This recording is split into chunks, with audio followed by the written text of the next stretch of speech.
Seguimos analizando teológicamente lo que fue una charla y una conversación teológica entre Jesús y Nicodemo. Nicodemo, un principal del cuerpo, ¿verdad? Ahí de aquellos hombres fariseos que conocían la Escritura, conocían la ley. Pero Jesús mantiene una charla con él, y una charla que se torna un poco difícil de entender y de captar.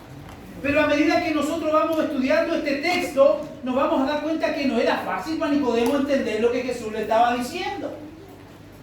Jesús le estaba manifestando, Jesús le estaba diciendo, gracias José, Jesús le estaba diciendo que era necesario, que él tenía que nacer de nuevo. Y Nicodemo dice, maestro, ¿yo cómo podría entrar al vientre de mi madre si ya soy viejo?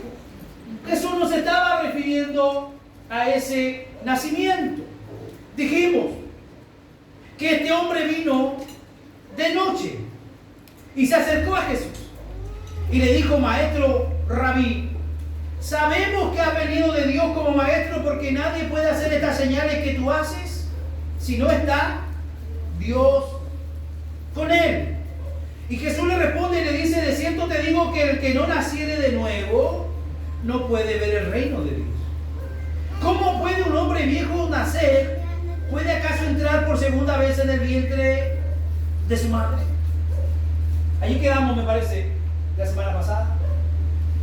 Dijimos que Nicodemo reconocía la divinidad de Jesús. Él dijo, maestro, sabemos que tú has venido de Dios, porque nadie puede hacer las obras que tú haces. Y dijimos nosotros que no era tan solo importante el ver o el presenciar la obra de Dios, los milagros de Dios, las acciones de Dios en la vida del mundo o en la vida de la sociedad o en la vida de la gente. Nicodemo está diciendo, nosotros nos damos cuenta de que tú eres el Hijo de Dios por las obras que tú haces.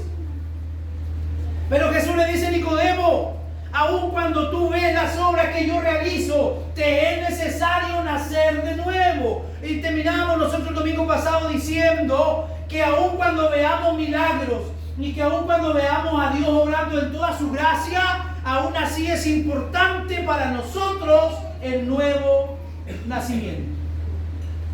Va a haber mucha gente en el infierno un día que vieron milagros. Va a haber mucha gente en el infierno un día que presenciaron milagros. No te olvides lo que dice Mateo 7:21. Muchos me dirán en aquel día, Señor, en tu nombre profetizamos. En tu nombre echamos fuera demonios. En tu nombre hicimos milagros. En tu nombre sanamos enfermos. Y el Señor les dirá, nunca lo conocí. Apártense de mí, obradores o hacedores de maldad. Así que el tema de los milagros es un tema que no sirve mucho cuando nosotros hablamos del nuevo nacimiento o cuando hablamos de la salvación. ¿Y qué es lo que dijimos el domingo pasado?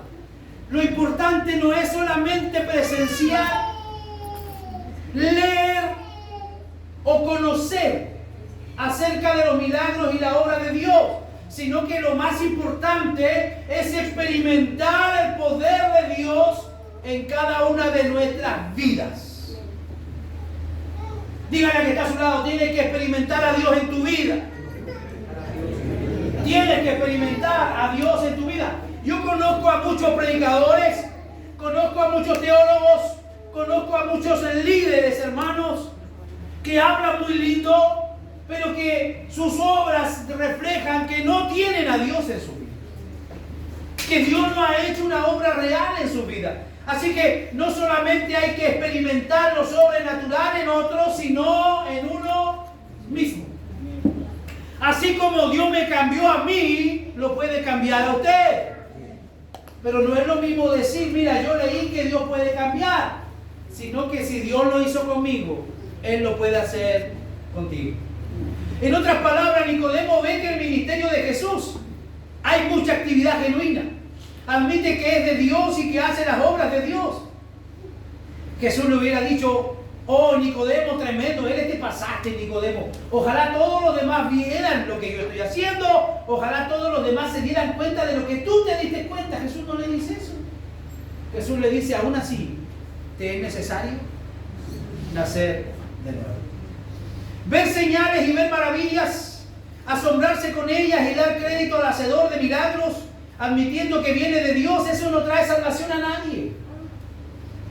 Porque hasta el más terrible pecador allá afuera se admira y se sorprende cuando ve un milagro. Pero eso no hace la diferencia. Ese es uno de los grandes peligros de las señales y las maravillas. Uno no necesita un corazón renovado para asombrarse con los milagros. La naturaleza humana vieja y caída es todo lo que necesita para ver milagros y señales. La naturaleza humana y vieja está dispuesta a decir que el hacedor de milagros es Dios. No te olvides lo que dice Marcos 1:24. El mismo diablo también sabe que Jesús es el Hijo de Dios y también sabe que hace milagros. Nicodemo, ver a Jesús como el hacedor de milagros enviado por Dios no es la llave para entrar al reino. De cierto te digo que el que no naciere de nuevo no puede ver el reino de Dios. En otras palabras, querida iglesia, lo que importa no es puramente afirmar lo sobrenatural en Jesús, sino experimentar lo sobrenatural en uno mismo.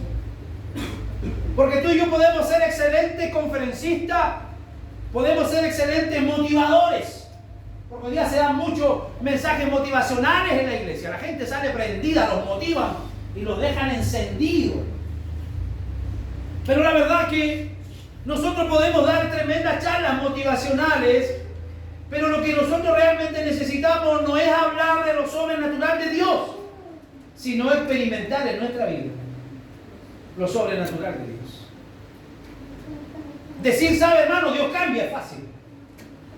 Decir, hermano, Dios sana, es fácil. Pero ¿alguna vez Dios te ha sanado a ti? De una que otra gripe, a mí. Pero aquí hay gente que Dios le ha sanado de cáncer. Mi mensaje de sanidad no es el mismo que el mensaje del que se sanó de cáncer. Porque a mí el Señor me ha quitado un par de gripes. Pero cuando alguien recibe un milagro y se sana de cáncer, su mensaje es un mensaje que no lo leyó, sino que lo experimentó. Y eso es lo que Jesús le está diciendo a Nicodemo. Nicodemo, tú has visto que yo hago muchas obras, pero aún así le dice, le mete el dedo en la llaga, aún así te es necesario nacer de nuevo. Tú podrías decir, oye, yo llevo muchos años en la iglesia bíblica Maná, el pastor Richard, sí, llevo muchos años, pero eso no te hace salvo. Yo he visto cómo el Señor ha salvado, ha sanado, ha hecho, tú puedes decir muchas cosas, pero lo único que a ti te va a traer entrada al reino es el nacer de nuevo, ser una nueva criatura. Amén. Y por eso yo me juego el pellejo aquí predicándole a usted, porque no me gustaría que usted se pierda y se vaya al infierno, sino que lo que me gustaría es que el Señor haga un cambio y un cambio profundo en su vida. El versículo 6 dice, en la naturaleza sobrenatural del nuevo nacimiento, lo que es nacido de la carne, carne es, y lo que es nacido del espíritu, espíritu es. Así que lo que somos naturalmente es carne. El Espíritu de Dios es la persona sobrenatural que produce el nuevo nacimiento. Eso lo dijimos el domingo pasado. ¿Quién provoca el nuevo nacimiento? El Espíritu Santo de Dios. Y Jesús, hablando con Nicodemo, le dice, el viento sopla y el viento va donde quiere, mas tú no lo puedes ver porque eres libre. Bueno, el Espíritu de Dios salva, restaura y regenera en absoluta libertad en la iglesia. Yo quisiera tocarlo a ustedes con una varita hoy día y que todos ustedes fueran nuevas criaturas, pero eso no funciona así. Es el Espíritu de Dios el que provoca en el cristiano el nuevo nacimiento, y Él lo hace a su manera. Y Él lo hace cuando y como Él quiere. El viento sopla de donde quiere y oye su sonido, mas ni sabe de dónde viene ni a dónde va. El verso 8. Así es todo aquel que es nacido del Espíritu. El Espíritu no forma parte de este mundo natural. Él está por encima de la naturaleza. Él es sobrenatural. De hecho, es Dios. Dios es el que sopla hacia donde Él quiere. Nosotros no lo controlamos. Ojo con eso. Nosotros no lo controlamos. ¿Qué es lo que hace y qué es lo que se hace en cada sermón en la iglesia? Cada sermón que entregan los presbíteros los días jueves, cada sermón que entrega el pastor el día domingo, toda la iglesia y toda la congregación recibe el mismo sermón. recibe el mismo alimento. Esa palabra llega hasta sus oídos, pero quien la transporta del oído al corazón es el Espíritu Santo de Dios. Y en muchos de ustedes la palabra queda solo en el oído. Pero es el Espíritu de Dios el que transporta desde el oído al corazón y hace que se produzca el cambio que nosotros tanto necesitamos. Y algunos dirán, bueno, pastor, ¿y nosotros qué hacemos mientras nos cruzamos de brazos en la iglesia? Esperamos que el Señor haga una obra en mi esposo. Espero que Dios haga una obra en mi esposa. Espero que Dios haga una obra en mis hijos, en mi familia. ¿Qué tengo que hacer yo? Orar. Clamar al Señor. Por si el Señor le concede arrepentimiento, dice la palabra del Señor. Y no es un hecho que tenga o que dependa de nosotros. Por todo esto, Nicodemo, Jesús dice, lo que sucede en el nuevo nacimiento no es puramente afirmar lo sobrenatural, sino experimentar lo sobrenatural en ti. Te es necesario nacer de nuevo. Y no de una manera natural, sino de una manera sobrenatural. Dios Espíritu Santo debe venir a ti y debe producir nueva vida. Nueva vida. Más adelante vamos a echar un vistazo al versículo 5. De cierto te digo que el que no naciere de agua y de espíritu no puede entrar en el reino de Dios. ¿A qué se refieren aquí el agua y el espíritu? ¿Y cómo nos ayuda eso a entender lo que sucede en el nuevo nacimiento? Jesús es absolutamente la vida que recibimos en el nuevo nacimiento. Pero en lo que vamos a desarrollar hoy día, hay que hacer una conexión importantísima entre ser nacido de nuevo por el Espíritu y tener vida eterna mediante la fe en Jesús. Lo que tú y yo hemos visto todos estos domingos es que el nuevo nacimiento, el Espíritu Santo obra para producir vida espiritual donde no existía. Vamos a ir a San Juan capítulo 6, versículo 63. ¿Qué es lo que hace el Espíritu de Dios? Producir vida espiritual donde no había vida espiritual. Efesios dice, lo leímos el domingo pasado, que tú y yo estábamos muertos. ¿Y un muerto qué necesita? Vida. ¿Qué dice San Juan 6, 63? El Espíritu es el que da vida. Léalo usted fuerte. Es el que da vida. La carne para nada aprovecha. Las palabras que yo os he hablado son espíritu y son vida. ¿Cuál es el medio que Dios usa para traer vida espiritual o nuevo nacimiento a la iglesia o a la gente? El Espíritu Santo es el vehículo, pero ¿cuál es el medio? La palabra de Dios. Mientras usted más escuche palabra de Dios, más probabilidades tiene de nacer de nuevo. Pero si a usted no le gusta la palabra de Dios, si a usted no le gusta oír sermones, va a tener muy poca probabilidad de que Dios pueda obrar o operar en su vida. El Evangelio de Juan aclara algo más. El mismo Jesús es la vida que el Espíritu Santo da. Váyase a San Juan 14, 6. O podríamos decir, la vida espiritual que Él da, solamente la da en conexión con Jesús. En la unión con Cristo experimentamos vida sobrenatural espiritual. ¿Qué dijo San Juan 14, 6? Ese texto es muy conocido. ¿Qué es lo que dijo el Señor ahí?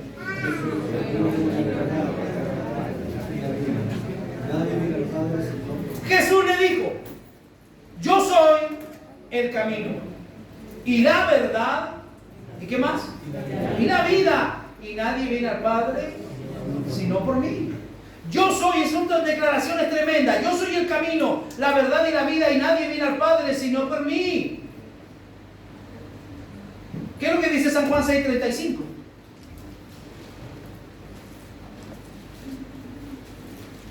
Jesús le dijo, yo soy el pan de vida, el que a mí viene nunca tendrá hambre, y el que en mí cree no tendrá sed jamás. O sea, Él es el motivo de nuestra vida espiritual. Lejos de Cristo, como Él mismo lo dijo en San Juan, separado de mí, nada podéis hacer. Entonces lo que la palabra nos está queriendo decir aquí, Jesús hablando con Nicodemo es que la obra del nuevo nacimiento es una obra que tiene vínculo con la persona de Cristo. Con la persona de Cristo. No puede decir alguien que ha nacido de nuevo, no puede creer alguien que ha nacido de nuevo si no tiene una unión vital con Cristo, como se nos enseñaba en el sermón el día jueves recién pasado. Una unión vital con Cristo, la unión mística con Cristo que se provoca en el momento del nuevo nacimiento. Entonces Pablo dice con propiedad, ya no vivo yo. Él dice, ahora vive Cristo en mí. ¿Por qué? Porque Él está haciendo las obras que Él antehumanamente no hubiera hecho. Si usted y yo no fuéramos transformados por el poder de Dios, nada de lo que hoy hacemos hubiéramos hecho. Dígame si usted hubiera estado años atrás un domingo por la mañana en la iglesia. ¿Cuántos de ustedes habrían estado un domingo por la mañana en la iglesia sin antes de haber nacido de nuevo? Ninguno. Hubieran andado por la Feria de las Pulgas, hubieran andado en la playa, hubieran andado en el mall, hubieran andado en muchos lugares. No tenía mayor interés en Dios. Pero cuando el Espíritu Santo de Dios ha obrado en nosotros, realizamos obras absolutamente diferentes porque Dios las realiza a través de cada uno de nosotros. ¿Qué es lo que dice San Juan capítulo 20, versículo 31?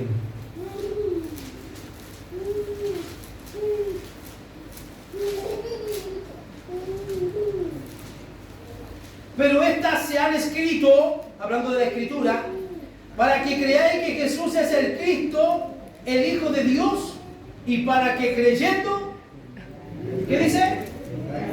¿Qué es lo que provoca el creer en Jesús? Vida en su nombre. Por lo tanto, querida iglesia, no hay vida espiritual, no hay vida eterna separada de la conexión con Jesús y la creencia en Jesús. Tendremos de alguna manera mucho más que ir desarrollando más adelante en esto. Pero ahora lo podemos expresar así. En el nuevo nacimiento, el Espíritu Santo nos une con Cristo en una unión viva. Si alguna vez le preguntan a usted, o si usted tiene que explicarle a alguien lo que es el nuevo nacimiento, es esto. El Espíritu Santo de Dios nos une a Cristo en una unión viva. Cristo es la vida. Cristo es la vida de donde fluye la vida y nosotros somos los pámpanos. Aquel que crea, aquel que pretenda o aquel que diga que tiene vida lejos de la iglesia o lejos de Cristo está mintiendo. Está mintiendo. Vámonos a San Juan, capítulo 15, versículo 1. Yo soy la vid verdadera, hablando Jesús, y mi Padre el labrador. Todo pámpano que en mí no lleva fruto lo quitará, y todo aquel que lleva fruto lo limpiará para que lleve más fruto. Ya vosotros estáis limpios por la palabra que os he hablado. ¿Qué es lo que hace la palabra de Dios en nuestra vida? Nos limpia. Nos limpia cada día. Verso 4. Permaneced en mí y yo en vosotros. Como el pámpano no puede llevar fruto por sí mismo si no permanece en la vid, así tampoco vosotros si no permanecéis en mí. Tenemos que experimentar a Cristo. Tenemos que asirnos de Cristo. Tenemos que tomarlo y no soltarlo, como dice el libro de Cantares. Abrazarlo, buscarlo, hasta encontrarlo y no dejarlo ir.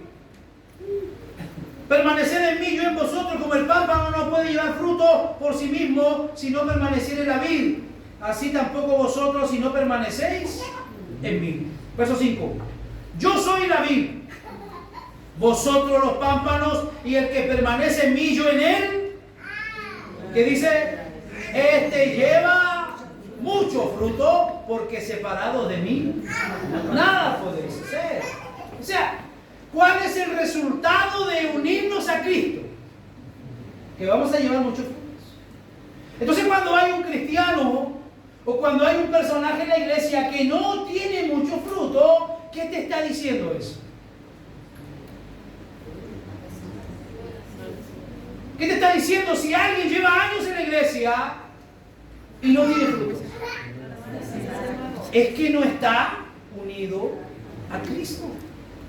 Se autodefine, se autollama cristiano, pero no está unido a Cristo. El que, en verso 6, el que en mí no permanece, será echado fuera como pámpano y se secará, y lo recogen y lo echan en el fuego y arde. ¿Qué le pasa al pámpano que se aleja de Dios? Se seca, se seca.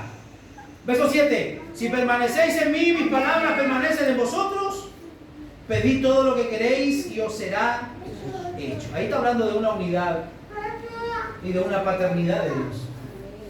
Verso 8, en esto es glorificado mi Padre, en que llevéis mucho fruto y seáis así mis discípulos. El que quiera glorificar a Dios tiene que saber que la manera de glorificar a Dios es que llevemos frutos. No basta solo con levantar la mano y decir gloria a Dios, gloria a Dios, gloria a Dios. No. Glorificar a Dios es llevar fruto en nuestras vidas. ¿Por qué? Porque mucha gente nos observa y muchos ven y dicen hoy, realmente mi vecino es un cristiano. Realmente la señora de allá es una buena cristiana. Realmente la persona que trabaja en mi casa es una buena cristiana. ¿Por qué? No porque andemos con un cartel en el pecho o en la espalda, sino que nuestras obras hablan por nosotros mismos. Y es ahí donde hoy día hay carencia, hermanos, en la iglesia. En esto he glorificado a mi Padre, en que llevéis mucho fruto y así seáis mi discípulo. Como el Padre me ha amado, así también yo os he amado. Verso 9. Permaneced en mi amor. Si guardareis mis mandamientos, permaneceréis en mi amor. Así como yo he guardado los mandamientos de mi Padre y permanezco en su amor. Hermanos, Jesús para nosotros es el ejemplo por excelencia. Si usted tiene que imitar a alguien, es a Jesús.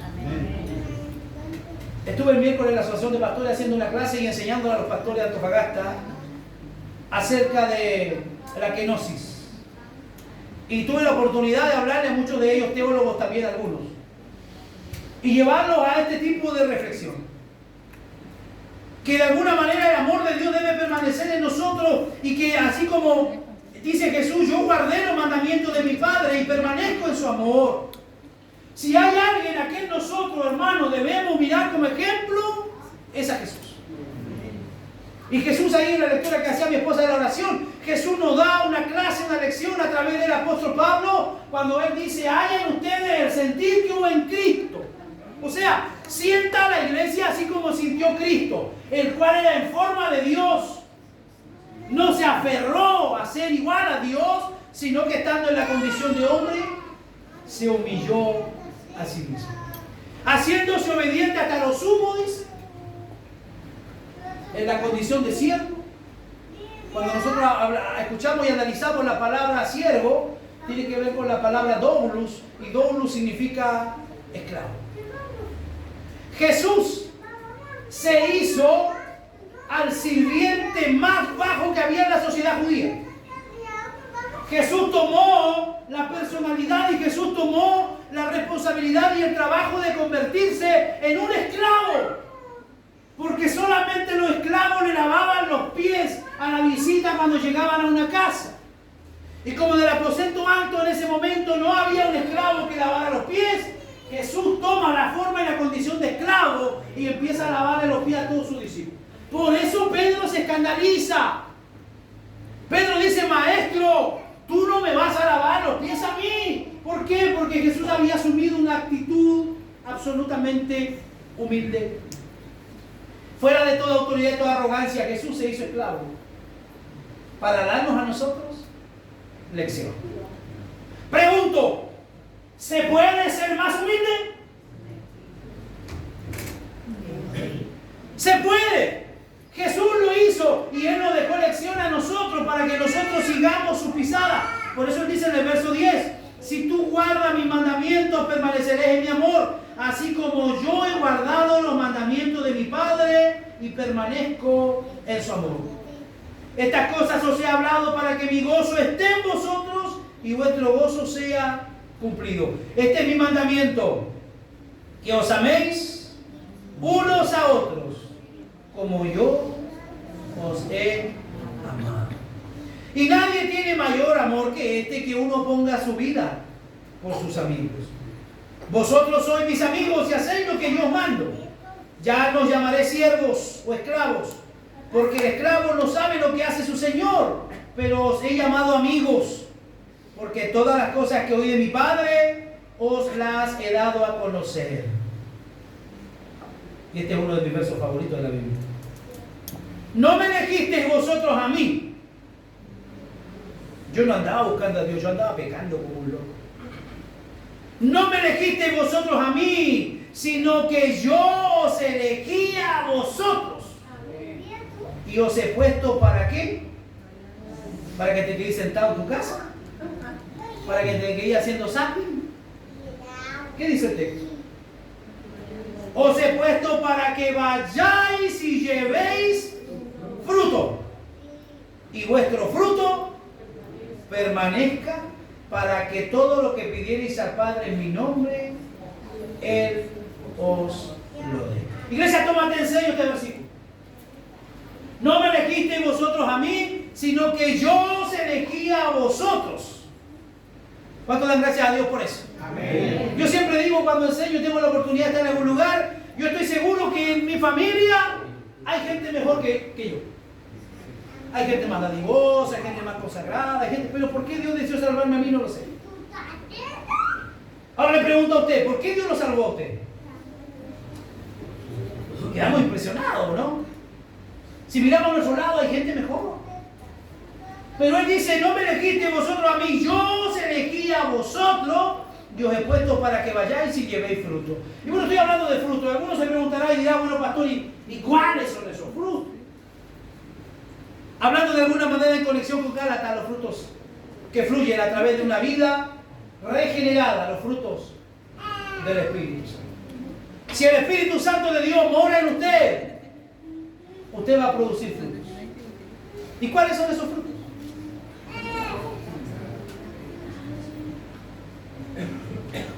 A ver si hay algún bíblico aquí, Gálatas 5:22.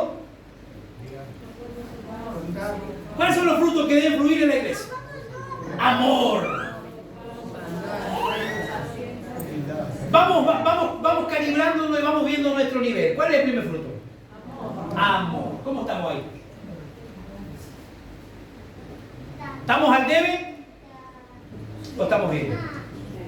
¿Estamos amando a nuestro prójimo? ¿Estamos amando aún a los que nos hacen daño? Amor. Mira que está a tu lado, míralo, a ver cómo estará su nivel de amor. Los ojos son el espejo del alma. Usted mire a alguien a los ojos y va a aparecer una conexión especial y va a ver como que esos ojos le hablan. Amor. ¿Cómo está nuestro nivel de amor?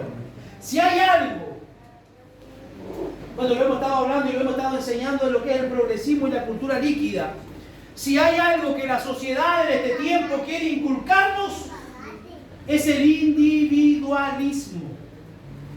Y lo enseñaba yo el otro día, la doctrina de alguna manera de parcelación, que cada uno de nosotros se preocupe de su propia parcela, no importa lo que está pasando en la parcela de al lado. Y la verdad que Jesús tiene un mensaje absolutamente diferente. ¿Cuál fruto debemos producir? Amor. Segundo fruto, gozo. ¿Cómo está el gozo? Es fácil gozarse con $1 millón en la billetera. Cualquiera se goza si tiene $1 millón en su billetera o si la tiene en el banco. Pero cuando se acaban los recursos y no hay absolutamente un miserable centavo en el bolsillo, no es fácil gozarse. Cambia la cara, ¿verdad? Ya no esbozamos una sonrisa, ya no hay tanta confianza. ¿Por qué? Porque como hombres a veces nos falla la confianza en Dios. El gozo no depende de las circunstancias que te rodean, sino que el gozo, como dice la Biblia, es nuestra fortaleza. El gozo de Jehová es nuestra fortaleza, y el gozo no depende si tengo o no tengo, si estoy bien o estoy mal, sino que el gozo es un fruto que debe haber en tu vida. Estés enfermo o estés sano, ese fruto tiene que estar en tu vida. Amén. Tercer fruto. Paz. ¿Cómo estamos ahí? Levante su mano todos los que necesitamos paz. Amén. A ver, no sea mentiroso. Levanten su mano todos los que necesitamos paz. Si usted tiene que tomar melatonina para irse a dormir, es porque no está en paz. Si tiene que tomarse una agüita de melisa para irse a dormir, es porque no tiene paz. El salmista David dijo: en paz me acostaré y asimismo dormiré, porque solo tú, Jehová, me haces vivir confiado. ¿Dónde está el problema de la falta de paz? En la confianza en Dios. Yo sé que todos tenemos problemas, hermano. Aquí ninguno de nosotros es millonario. Todos somos gente de trabajo, gente de esfuerzo. Todos tenemos diferentes problemas, pero tenemos que aprender a confiar en Dios. Que los problemas no te quiten la paz. Que los problemas no te quiten el sueño. Confía en Dios. Necesitamos paz. Y para tener paz hay que tener una buena relación con Dios. Si usted tiene una buena relación con Dios, va a tener paz con los que están a su lado. Pero si usted no está en paz con Dios, no hay por dónde, no le puedo ayudar ahí. Póngase a cuentas con Dios. Otro fruto. Amor, gozo, paz, paciencia. Uno le dice a veces: "Ay, Señor, dame paciencia". Error. Porque lo que produce la paciencia es la prueba. Y cuando tú le estás diciendo: Señor, dame paciencia, le estás diciendo: Señor, dame primero una prueba. ¿Y a quién le gusta la prueba? ¿A quién le gusta que los hijos se enfermen? ¿A quién le gusta quedar sin trabajo? ¿A quién le gusta que le encuentren a usted una enfermedad? A nadie. Entonces no vuelva a pedir: dame paciencia. Porque la paciencia es un fruto de la paz en nuestra vida. Si usted tiene paz, va a tener paciencia. Siga. Benignidad. Piense lo bueno. Sea benigno. ¿A cuánto a usted le cuesta eso? ¿Hay alguien aquí que reconozca que le cuesta hacer y tener benignidad? Que siempre andamos pensando lo mal. ¿Ah? Siempre anda la gente pensando lo malo. Nunca le da crédito a que alguien sea algo bueno. Siempre la gente pensando en la maldad. ¿Por qué? Porque le falta esa parte, la benignidad. Dele crédito a lo bueno. Pues si mi hermano se está esforzando, que no sea así, que vean así. Oye, está tratando de cambiar, está esforzándose, benignidad, bondad. La bondad tiene mucho que ver con Dios, porque Dios es un Dios bondadoso. Usted sea bondadoso. Bondadoso tiene que ver con el bien. Ayude. Sea una persona íntegra, sea una persona genuina. Fe. ¿Cómo andamos con la fe? No una fe para creer en la salvación, sino una fe para vivir una vida confiando y dependiendo absolutamente de Dios. Mansedumbre. Wow, ¿cómo estamos con la mansedumbre? ¿Te das cuenta que nos falta mucho? Mansedumbre. La mansedumbre tiene que ver con la docilidad, con aquel que se deja guiar y aquel que se deja enseñar. Tiene mucho que ver con el tema doméstico. Alguien que es manso es alguien que se deja acariciar, que se deja domar, que se deja enseñar. Y eso es algo que nosotros los cristianos tenemos que aprender, porque somos ovejas del buen pastor. ¿Y cómo son las ovejas? Mansas. El Señor que dijo: aprended de mí, que soy manso y humilde corazón. La humildad es algo que no se grita. La humildad es algo que se lleva desde lo más profundo de nuestro corazón. Humildad, mansedumbre, necesitamos mansedumbre. Necesitamos reconocer que cada día necesitamos aprender más y más. Necesitamos mansedumbre. ¿Para qué? Para entender que nos hace falta. Nos hace falta aprender. No lo sabemos todo, hermano. No lo sabemos todo. Necesitamos aprender. Así que dígale a la que está a tu lado, sé manso. Y por último, dominio propio.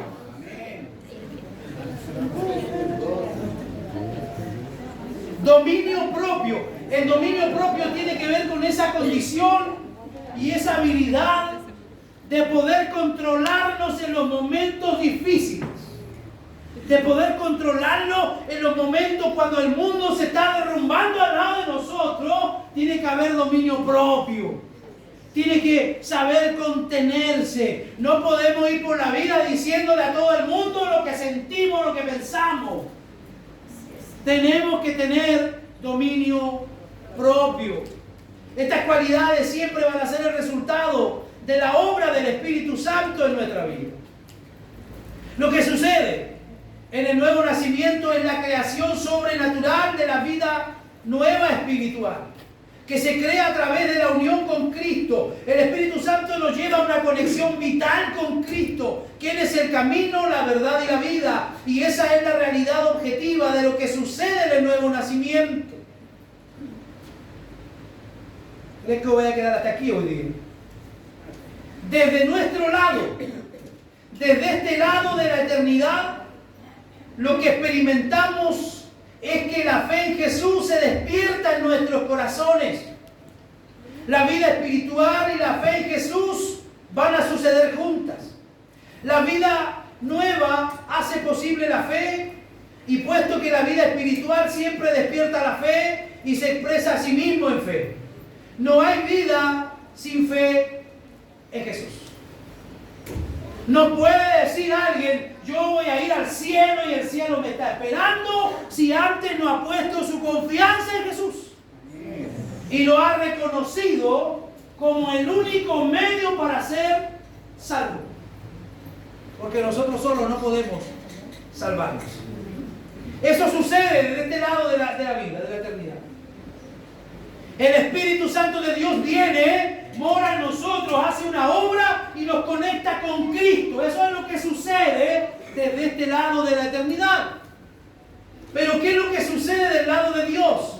Somos unidos a Cristo en el nuevo nacimiento, y eso es lo que hace el Espíritu Santo. Desde nuestro lado experimentamos una unión mediante la fe en Jesús. Vamos a quedar hoy hasta ahí. Desde este lado de la eternidad, el Espíritu Santo hace un trabajo de relojero.